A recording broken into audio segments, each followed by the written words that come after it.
Salut les foot liégeois, bienvenue dans notre émission Pleine Lucarne. Je suis aujourd'hui avec Maxime Cray. Maxime, salut, tu vas bien? Ça va et toi Pierrot? Ça va super, je te remercie d'être là, en tout cas ça me fait très plaisir parce que c'est notre première aujourd'hui. Et c'était avant tout, je pense que c'est un honneur que tu sois là aujourd'hui parce que tu es quelqu'un que j'apprécie beaucoup. Et je sais que tu as un très gros projet et je sais qu'aujourd'hui tu vas nous en parler, donc ce que tu as fait aussi pour le football liégeois, ça me fait plaisir. Merci, merci pour l'invitation tout d'abord. Et puis on se connaît depuis qu'on est bébé, on va dire, donc il fallait bien une première encore à autre chose. C'est ça. Maxime, 30 ans, gardien de but, c'est ça. Mais pas que. On y reviendra par après. On y reviendra, ouais. Gardien de but à l'Union Hutoise en D3 à CFF. C'est ça. Exactement. Mais aussi gardien du Celtic Viseur futsal en D1. Oui, c'est ça. Aujourd'hui, je parlerai plus du côté foot, même si je pense que ta carrière au futsal est très très bonne, si je peux me permettre de le dire. Wow. J'ai un peu demandé à des copains à toi, à des connaissances, comment ils pourraient te décrire. Qu'est-ce que j'ai eu? Il y a eu une belle chose, j'ai quelqu'un de toujours souriant, avec la bonne humeur, une personne qui sait mais qui aime surtout mettre l'ambiance. C'est ça. Un bon danseur. De temps en temps, on essaye un peu, tu vois. On essaye. Je mets quand même un point d'interrogation, je ne sais pas. J'ai eu une passe de danse à mon avis, j'ai pris des coups ou quoi. Mais... un top capitaine qui est toujours à l'écoute, mais qui est toujours présent pour ses coéquipiers. On essaye au maximum, toujours. Est-ce que pour toi la positivité, l'envie d'être et d'aider les autres, c'est important? C'est quelque chose entre guillemets qui fait partie de moi, ça, tu vois. J'ai toujours été comme ça, toujours été quelqu'un qui aimait bien aider les autres, même quand c'était dans le football, ils n'avaient pas le choix, ils n'avaient pas de club ou quoi, s'ils pouvaient donner un coup de pouce ou trouver un agent ou même un coach que je pouvais appeler, je le faisais directement. Et je pense qu'au foot c'est pareil, quand il y a un souci avec un joueur qui ne joue pas ou qui joue et qui ne se sent pas bien ou qui a un problème même familial ou autre chose, moi je suis là pour aider, j'ai toujours été comme ça, donc ça c'est parfait. En quelques mots, je vais présenter aussi le concept. Maxime nous a envoyé quelques photos de sa carrière, mais aussi son projet dont on discutera par après. On va faire défiler les photos. À chaque fois, je vais poser quelques questions, on y reviendra. Et voilà, c'est un peu pour présenter le concept. On va parler de ta carrière de jeune, Standard, Eupen, Tienen.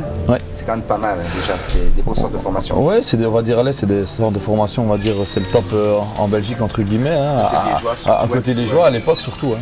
Après, t'as à côté flamand aussi, maintenant dans la région wallonne, je pense que c'était les top formations que j'ai reçues.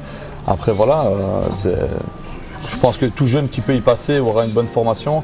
Et puis ça se voit toujours dans ton toucher de balle entre guillemets plus tard, que tu as une certaine formation.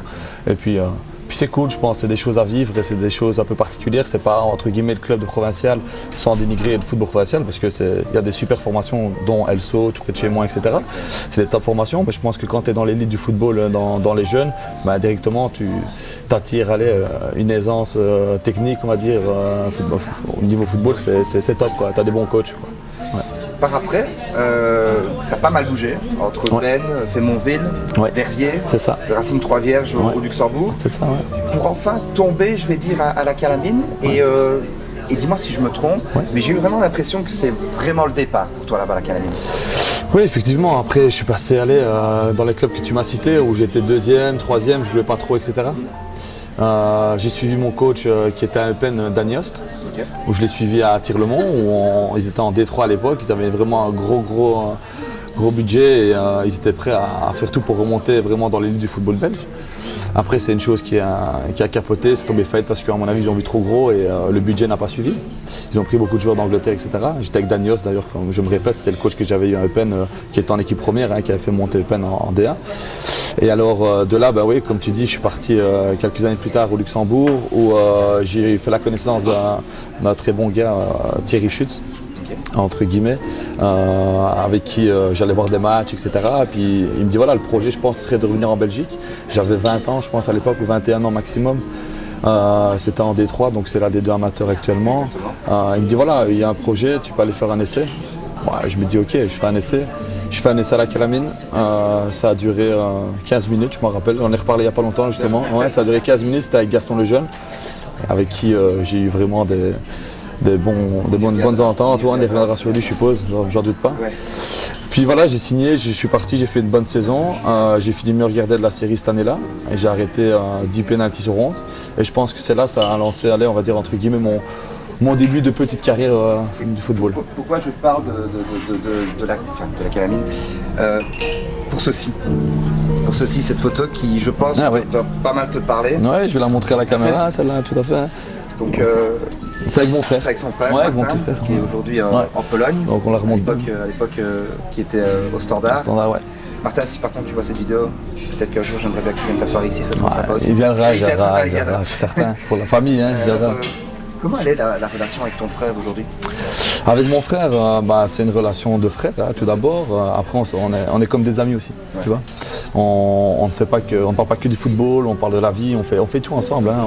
On aime bien le poker, par exemple, tu vois, on joue poker, on va jouer paddle, on va jouer tennis, on va courir ensemble, on joue à la PS ensemble, tu vois. Il vient à la maison, moi j'ai ma fille, il vient la voir. C'est un lien vraiment de vrais frères, tu vois. Et le fait qu'il soit à l'étranger, c'est pas toujours difficile? Non, après, comme maintenant on est en 2024 actuellement, il y a des avions, tu vois. Donc ça va vite, allez, tu as 1 heure ou 2 d'avion, tu prends l'avion, tu vas le voir, les billets c'est pas trop cher. Et puis c'est un réel plaisir d'aller le voir aussi jouer, tu vois. Donc je pense que non, niveau proximité, il n'y a pas trop de soucis entre nous pour ça. Et l'influence qu'a ton frère sur ta carrière, tu pourrais nous en dire un peu plus? L'influence, c'est quand même un exemple, même si c'est... Allez, moi je dois être son exemple parce que je suis son grand frère. C'est le petit frère, on va pas se mentir. Mais c'est un exemple, c'est quelqu'un qui a toujours fait attention à sa diète, qui a toujours été un bosseur, qui est toujours un bosseur actuellement. C'est un bosseur, ouais. Tu connais bien Martin. Non, il n'y a pas d'écart. Il a tout le mérite d'être là où il est actuellement, tu vois. C'est un gars qui a toujours bossé. Ça m'en semble un peu mieux parfois. Oui, c'est certain. Maintenant, c'est le football. C'est un monde de requins. C'est pas facile, mais voilà, il mérite d'être là où il est en première division. Il fait son trou en Pologne. Et je pense que voilà, comme je te dis, il a fait vraiment beaucoup de sacrifices. Il n'y avait pas d'écart. Hein. Quand moi je faisais un écart à l'époque où je faisais un peu la diète. Il me regardait, il me disait chacun là, tu fais des écarts, non, c'est pas bien. Il m'engueulait alors que c'était mon petit frère et je disais écoute, petit frère, regarde le grand. Mais non, c'était le contraire. Je vais regarder le petit et pas trop regarder le grand des fois, tu vois. Je vais passer à la seconde photo parce qu'après la calamine et ce très très bon, je veux dire, c'est très bonne saison, il y a le RFC Liège. Le RFC Liège, ouais, d'ailleurs, où je joue contre Eupen, un match amical d'ailleurs. Ouais, c'est une photo contre Eupen au stade là. Et est-ce que c'est une fierté pour toi d'avoir joué pour ce club? Après, on va pas dénigrer le Football Club Liégeois, hein. Ça reste un des plus grands clubs de la région. On est d'accord. Actuellement, on le voit encore qui remonte de belles mesures. Hein. C'est un top club. Des regrets, il y en a toujours dans tous les clubs. Voilà, je ne regrette pas d'avoir signé à Liège parce que c'est un super club avec des supporters incroyables. La structure elle est professionnelle, il n'y a rien à dire sur ça. Après voilà, j'ai eu des différends avec la direction. Pourquoi ça n'a pas vraiment fonctionné? Tout d'abord, moi je suis meilleur gardien de la série donc en D2 amateur, à la Calamine. Donc je signe à Liège qui rêve la montée cette année-là. Hein. C'est Châtelet, Olympique Charleroi justement à ce moment-là qu'ils ont fusionné, qui montent en D1 amateur. Je signe à Liège numéro 1. Numéro 1. J'ai ce souvenir en tout cas. Ouais, je signe numéro 1 parce que allez, ce serait trop bête de finir meilleur gardien de la série, d'aller signer deuxième gardien dans la même série. Ce serait pas logique, tu vois. Alors que je signe deuxième gardien plus haut et encore ce serait trop bête, tu vois. Donc arrivé là-bas, je joue pas les matchs amicaux, de Coupe de Belgique. Donc on me dit toujours quand tu joues pas le match de Coupe de Belgique, tu joues championnat. C'est logique, c'est comme chez nous à Lyon et toi, c'est Dieck qui joue les matchs de Coupe de Belgique et moi je joue le championnat. Et là c'était ça quoi. Donc moi c'était parti pour être titulaire. Et puis arrivé au championnat, j'ai pas mis le pied sur le terrain. Et de ce fait, frustration, c'est sûr. Après, j'ai jamais rien lâché. Le coach était Dante Brogno. On peut lui poser toutes les questions du monde, il le dira. Moi, j'étais un exemple à l'entraînement. Je m'entraînais, même si j'étais à l'heure actuelle, à l'époque à Liège, j'étais deuxième. Je m'entraînais comme un dingue, je lâchais rien, même si je sais que j'aurais jamais joué. Parce que voilà, il y avait Kak qui était là et qui est un très bon gardien et qui était déjà un très bon gardien à l'époque, qui était jeune et qui était un garçon en devenir, qui apprenait beaucoup. Mais voilà, c'est le fait que j'ai quand même bossé pour au final partir au mercato. Et donc on y vient après le FC Liège, rebondir des 4 allemands, le SV Roschling, c'est ça. Je ne sais pas si je le dis bien. Ouais, c'est bon. Hein. Je vous montre la photo. Voilà, la photo à Roschling, premier match quand je suis arrivé. Est-ce que c'était pour toi le meilleur endroit pour rebondir après peut-être le mauvais passage au FC Liège? Après, signer en D4 allemand, je le souhaite à beaucoup de monde. Parce que l'Allemagne déjà c'est comme l'Angleterre, hein, tu sais, c'est pro, tu pars en avion, tu vas à l'hôtel, tu fais des mises au vert, c'est un autre monde, on parle du vrai monde professionnel. Hein. J'allais y venir. Jouer dans des stades avec parfois 8 000, 10 000 personnes. Ouais, même 20 des fois, ouais. Ça change. Ouais, ça change, c'est sûr, c'est une autre ferveur, tu arrives au match, tu sais qu'il va y avoir du monde, quoi, tu vois. Tu vas avoir du monde et tu sais que tu as l'impression aussi que tu as les gens qui te regardent et quand tu n'as pas eu l'habitude entre guillemets de jouer devant autant de personnes, bah, au début tu te demandes un peu quoi, tu vois. Ouais, c'est sûr, après rebondir en D4 allemande pour revenir à ta question, c'est magnifique. C'est nous l'exemple, quand moi j'étais justement en Allemagne en D4, on joue match amical contre Moucron qui est en DA belge à cette époque-là, ouais, à l'époque ils sont en DA belge. On gagne, je pense c'était 3-1 ou 3-0 à cette époque-là. C'était un gros niveau, tu sais, c'était vraiment top. Et tu le vois même que tu as des clubs de Bundesliga, donc en D1 allemande, qui perdaient contre des D4 en Coupe d'Allemagne, quoi, tu vois. Bah ouais, c'est j'allais dire ton avis sur la D4 en termes de qualité de jeu. Qualité de jeu, c'est comment expliquer ça, ça rentre dedans, ok, c'est physique parce que c'est un jeu allemand, hein. Ça fait certain que c'est un jeu allemand, que c'est physique. Mais après, ça joue vraiment au ballon. Ça joue au ballon, ça joue au football. Quand tu pars en stage en Turquie, parce que j'aime souvent en Turquie, bah là tu tombes contre des clubs de D2 ou D1 autrichiennes ou polonaises par exemple, ou d'ailleurs ou Marseille, voilà, tu vois, justement il est en Turquie actuellement. Là, tu joues contre des clubs de D1, etc. Bah, t'es loin d'être ridicule. Voir que tu gagnes, voir que c'est un match nul ou tu perds un petit score, c'est pas que tu ramasses une gifle, quoi. C'est vraiment un gros niveau. Il faut savoir que c'est un gros niveau. Et alors, c'est comme si tu jouais en D1 belge entre guillemets. Il faut se le dire. Hein. Ouais. Ensuite, totalement changement d'environnement, photo numéro 4, tu pars à Wills, qui est à l'époque en D2 au luxe. Hein, c'est ça, ouais. Superbe saison, finissez 6ème. Ouais. L'impression que tu me donnes, que j'ai eue, c'est que ça faisait longtemps que tu n'avais pas fait une saison complète et aussi bien aboutie en termes de stats personnels à Wills. C'est ça, donc j'arrive à Wills via le directeur sportif que je connaissais bien, qui habitait justement la région de chez nous. J'arrive à Wills, je signe, tout se passe bien, donc je fais une top saison. Je pense que j'enchaîne sur 14 matchs, j'enchaîne 10 clean sheets. Donc niveau stats, c'était top pour un gardien. Même si j'avais pris sur les 4 autres matchs quelques goals quand même, tu vois, mais bon. C'est la confiance. C'est la confiance, ouais, 10 clean sheets, top complexe aussi, top encadrement. Le but c'était de monter en D1, où ils sont montés d'ailleurs l'année d'après, d'après où je suis parti. Et voilà, j'enchaîne une saison complète. Voilà, j'ai la pleine confiance des coachs, de la direction. Comme de quoi j'arrive en tant que cadre de l'équipe parce qu'eux respectaient beaucoup le football allemand, parce qu'il faut savoir que le Luxembourg c'est moitié allemand, moitié belge, entre guillemets, hein, même si ça reste du chaud. Un petit peu voir au niveau des transferts entre Wills et des clubs d'Allemagne en Allemagne, pardon.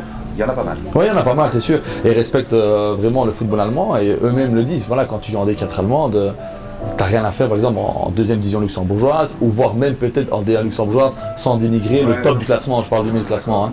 On est bien d'accord. Donc moi voilà, j'avais la pleine confiance, j'ai fait ma petite saison là-bas où ça s'est entre guillemets bien passé et puis de là j'ai rebondi encore en Allemagne.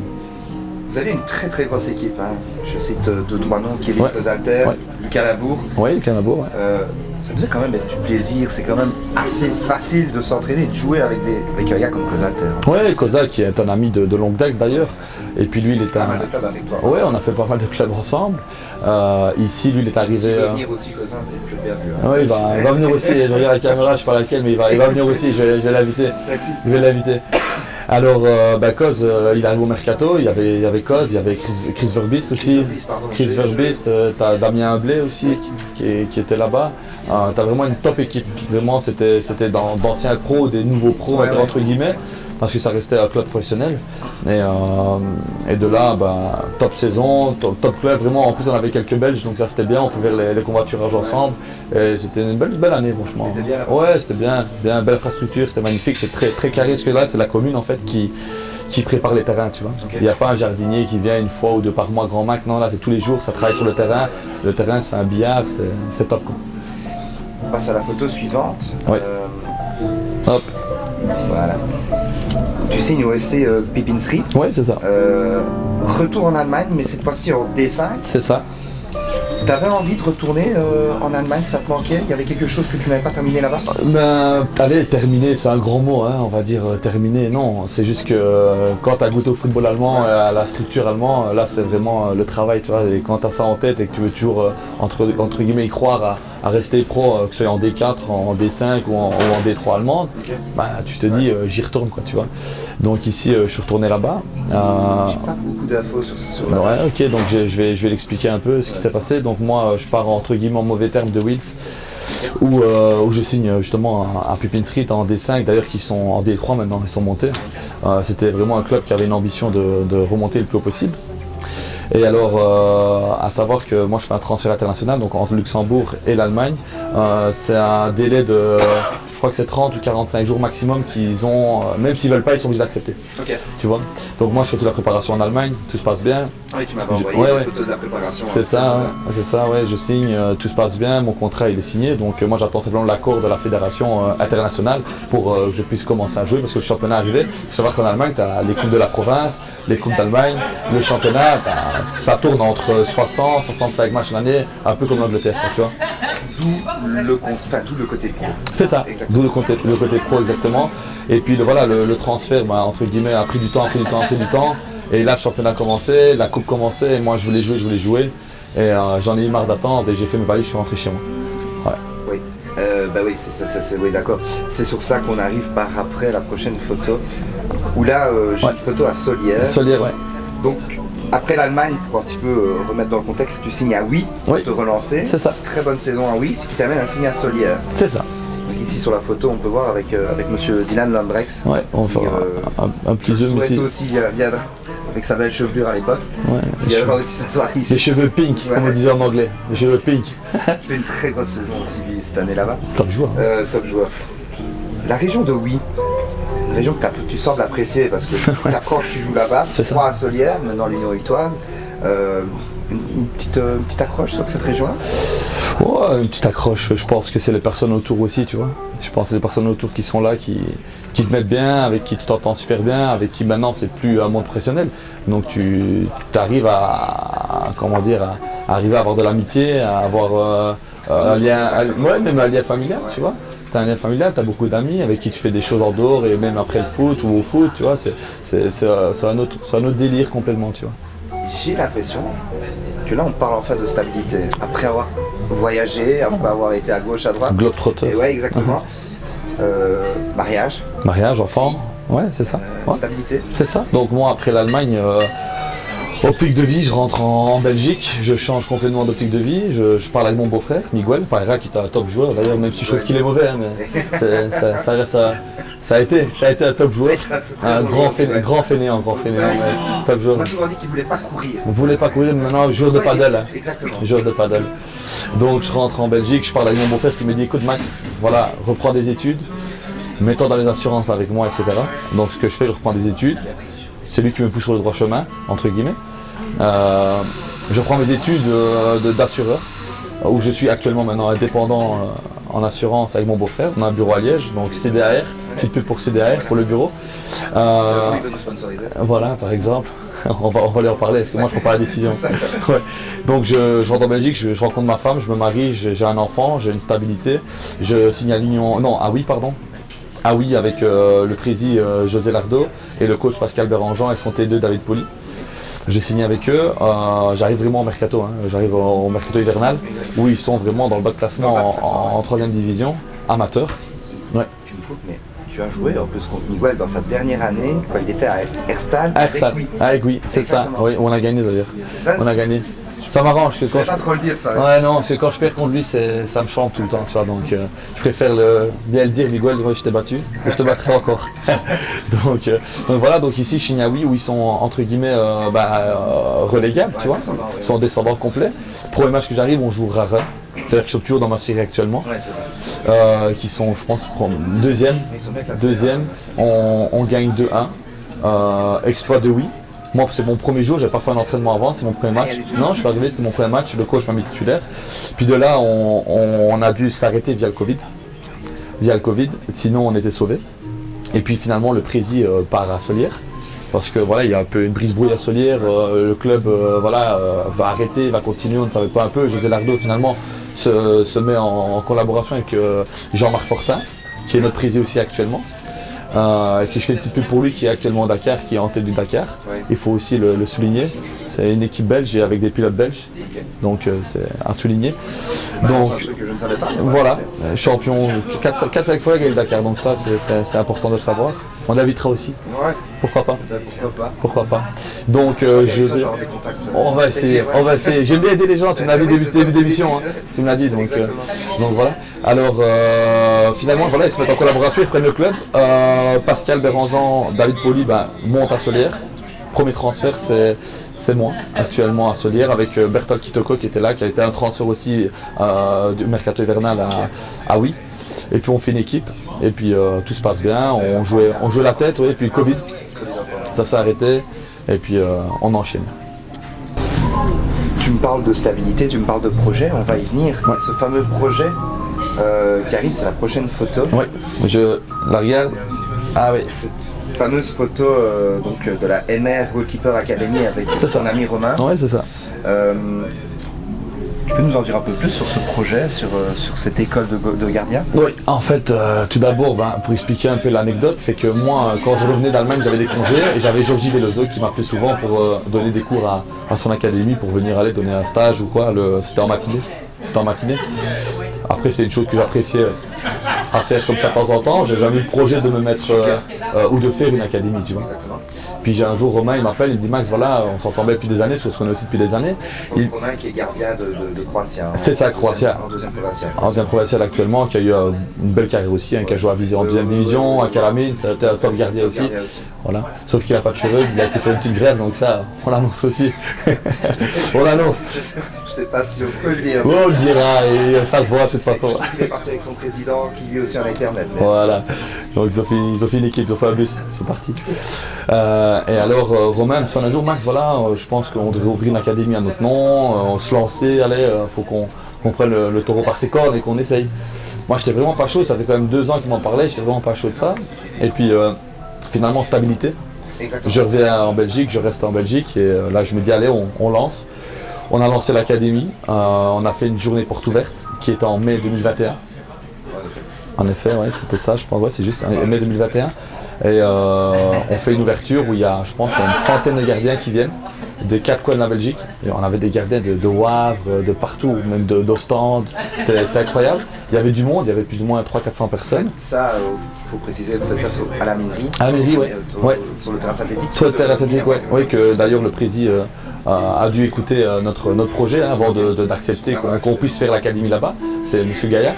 Que je remercie d'ailleurs qui nous a aidé aussi à nous lancer parce que sans un terrain à proximité, un beau terrain synthétique avec un beau complexe aussi. Le complexe de la mairie est très vrai. Ouais, c'est ça. Et puis voilà, on a eu un accord avec lui. Ouais.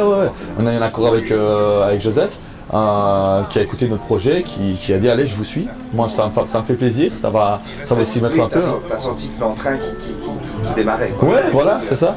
Donc on a fait la première ouverture après l'acceptation du président de la mairie. On a fait l'ouverture où je sais que ça a bien pris. On avait un caméraman, on a fait vraiment un beau show, tu vois. On a fait vraiment un beau truc, barbecue et tout. Et puis de là, on a commencé donc l'académie tous les lundis avec des stages, etc. Et ça a bien pris directement. Et maintenant, on comptabilise actuellement plus ou moins le lundi. Il y a 50 gardiens inscrits tous les lundis. Après, il y a des blessés, il y a des malades, il y a le temps, voilà, ça dépend un peu tout, mais voilà, on a 50 gardiens inscrits. Ouais. Et au niveau des stages, vous tournez avec combien d'enfants plus ou moins? En stage, allez, on se limite toujours à un maximum de 30 enfants. Parce que voilà, il faut savoir que le stage, nous, c'est de 9 à midi, donc c'est en matinée. Il y en a beaucoup qui travaillent, moi je suis indépendant, donc je peux me libérer. Romain, lui, il est prof, donc il peut se libérer aussi. Parce que de toute façon, il a les congés scolaires, donc ça tombe toujours en période scolaire. Hein. Donc ça, c'est top. Et donc il faut trouver aussi des coachs qui puissent venir nous aider, qui ont congé. Donc on s'est mis sur un 30 enfants maximum, et voilà. L'objectif à long terme avec cette académie, ce serait de quoi? Donc c'est, entre guillemets, à long terme, c'est de grandir, on va pas se mentir, de grandir. Ici on a des projets, c'est sûr, maintenant on n'en parle pas, hein, ça reste entre nous, c'est en off. Pas d'infos aujourd'hui. Pas d'infos, après voilà, c'est ça, hors caméra. Non, ici, ce qui est déjà bien, c'est qu'on a un partenariat avec la SEPEN. Ah, c'est bien ça. Ouais, on a un partenariat avec eux, c'est-à-dire que quand on a un bon jeune, on peut l'envoyer là-bas. on peut l'envoyer là-bas. Après, on a aussi beaucoup de clubs qui nous demandent aussi des gardiens dans la région, etc. Certaines années, hein, généralement dès 2010, 2012, on nous demande, ben voilà, nous on regarde, on propose, on demande aux parents s'ils sont d'accord, etc. Et puis voilà, c'est un peu ça le but, c'est que nous, on est là pour apprendre aux jeunes à la technique, tu vois, de gardien, apprendre à grandir, apprendre à devenir un vrai gardien. On essaie de faire du mieux qu'on peut maintenant avec nos qualités et nos défauts. Bien sûr, on n'est pas les meilleurs, on ne sera pas les meilleurs, je pense, un jour. Mais bon, voilà, nous, on est là pour donner le mieux de nous-mêmes, on va dire entre guillemets. Et partager une passion surtout. Partager une passion, ça, c'est le plus important. Quelque chose qui te tenait ou qui vous tenait à cœur? Oui, c'est sûr, parce qu'après, il faut savoir une chose, c'est que les gardiens, c'est toujours mis un peu, entre guillemets, à part, tu vois. C'est pas un rôle facile. Tu es dans le groupe, t'es dans le groupe, en match, t'es dans le groupe, à l'entraînement, t'es dans le groupe, au foot, mais... Alors avec ton entraîneur, t'es toi et lui et ta concurrence ou ton collègue à ce moment-là, tu vois. Donc c'est vraiment un poste assez particulier qui n'est des fois pas assez soutenu, tu vois.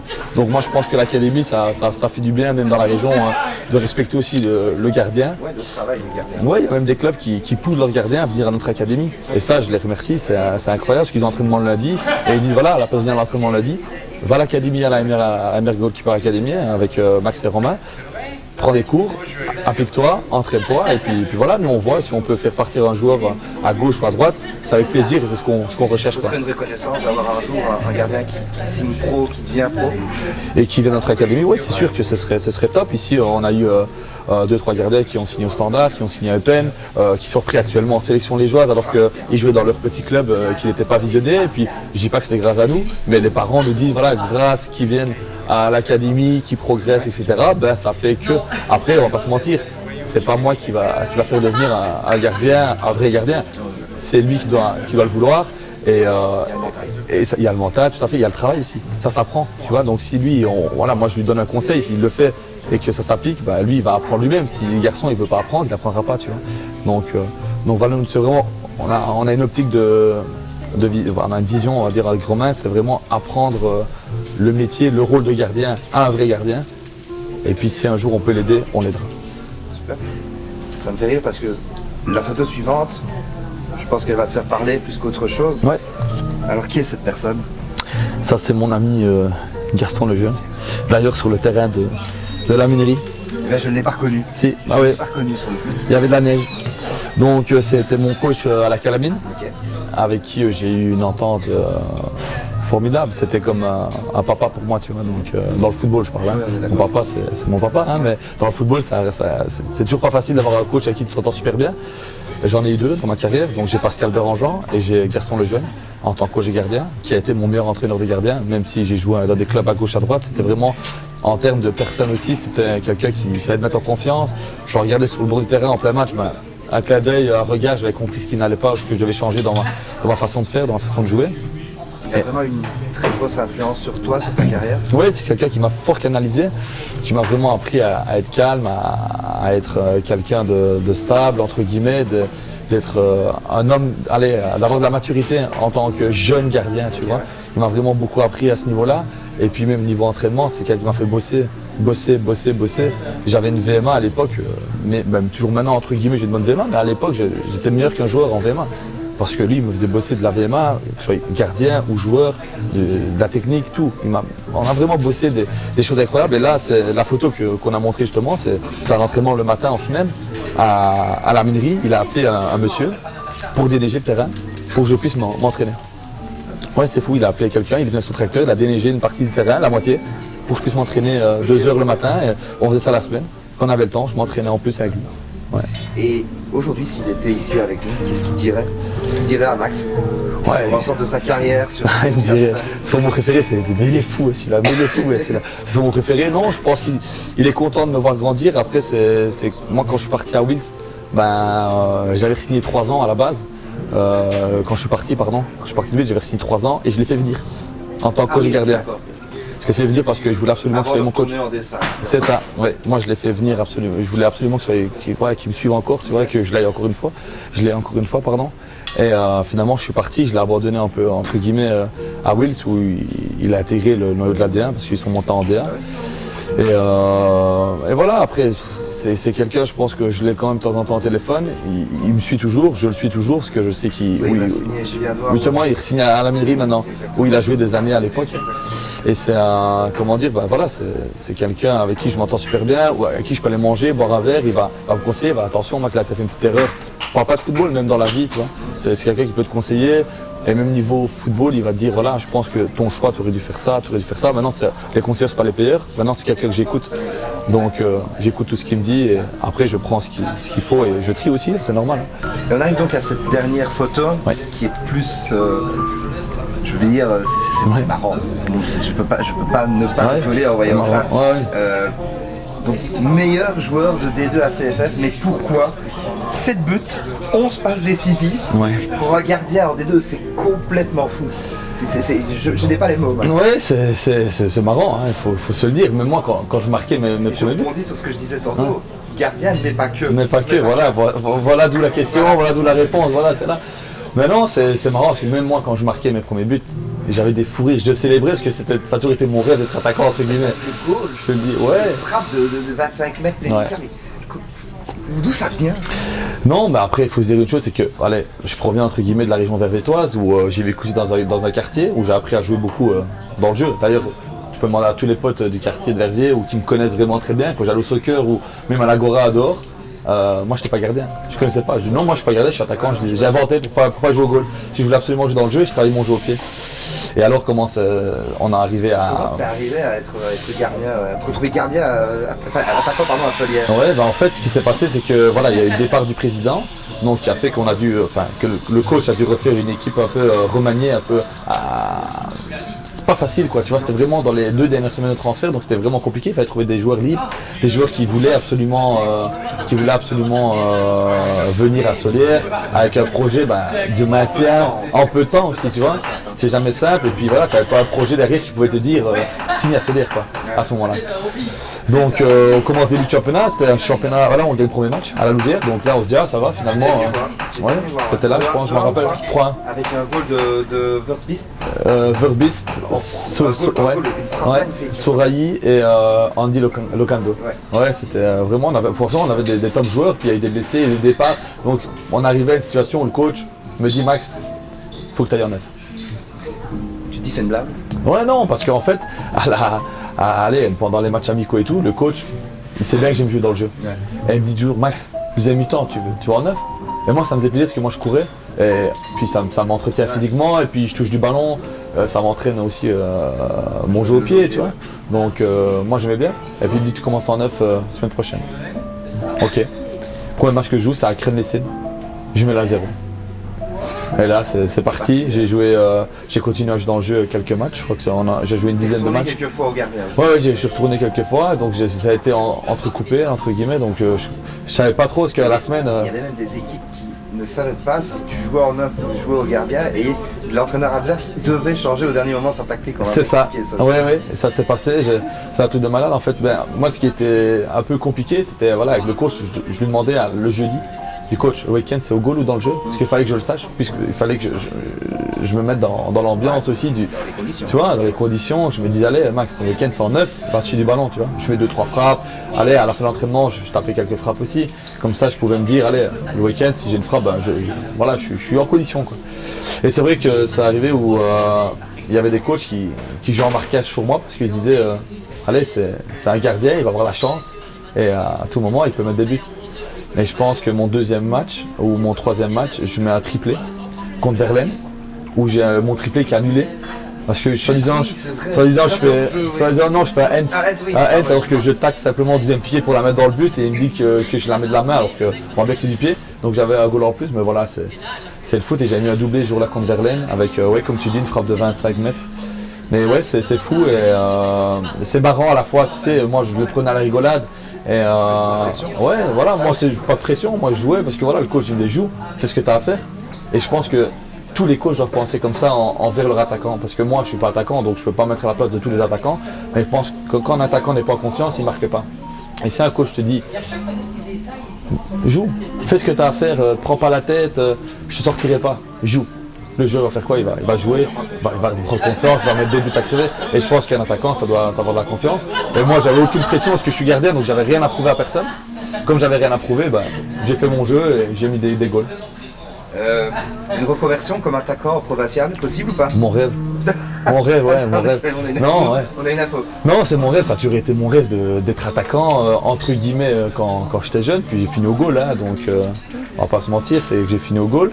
Mais j'ai toujours dit que le jour où je suis plus, entre guillemets, gardien. Bien, ouais, ou bon gardien, que j'ai plus trop le niveau, je vais jouer en provincial avec les amis et je vais jouer en neuf, ça va faire certain. Ouais, mon rêve. C'est un de mes rêves. Super. On va terminer tout ça par un petit quiz. Oui. C'est un petit peu propre à l'émission. Ça va. Je te pose des questions. Ouais. Tu dois y répondre le plus vite possible, mais le plus bref possible aussi. Ok. On est d'accord? Oui. Le plus beau jour de ta vie? Naissance de ma fille. Un voyage qui t'a marqué? L'Amérique. Avec mon frère, ouais. Martin. Avec mon frère, ouais. Une personne qui arrive à te canaliser? Ma femme. Ta sœur aussi, non? Ouais, ça oui. Mais quand je parle du lien direct actuellement de ma famille proche, c'est ma femme. Ma soeur et ma femme, voilà, c'est deux personnes pour moi très importantes. Donc ma soeur qui me guide beaucoup. Et ma femme qui m'aide aussi derrière, qui me guide aussi. Donc j'ai deux super femmes, on va dire. Parfait. Un club dans lequel tu aurais voulu jouer? Je pense en Angleterre, à Manchester. Le joueur avec lequel tu as joué que tu estimes être le plus fort? Je vais pas dire mon frère parce que ça se fait pas, mais sinon je parle de Thomas Birk en Allemagne.